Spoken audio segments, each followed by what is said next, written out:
আজকের ভিডিওর বিষয় হচ্ছে মোবাইল অ্যাপ ডেভেলপমেন্ট কি। মোবাইল অ্যাপ ডেভেলপমেন্ট হলো মোবাইল ডিভাইসের জন্য অ্যাপ্লিকেশন তৈরি করার প্রক্রিয়া। এই অ্যাপগুলো স্মার্টফোন, ট্যাবলেট ইত্যাদি ডিভাইসে ব্যবহার করা হয়।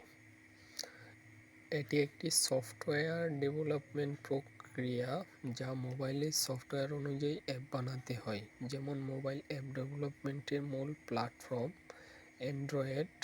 অ্যান্ড্রয়েডের জন্য হচ্ছে গুগল এর অপারেটিং সিস্টেম জাভা বা কোটলিন ভাষা ব্যবহার করে অ্যাপ তৈরি করা হয়।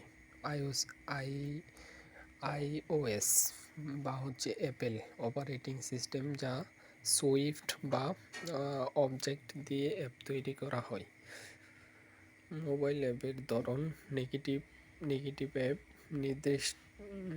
নির্দিষ্ট অপারেটিং সিস্টেমের জন্য তৈরি করা, অ্যান্ড্রয়েডের জন্য আলাদা, আইওএসের জন্য আলাদা, পারফরমেন্স ভালো হয়। হাইব্রিড অ্যাপ একবার তৈরি করে উভয়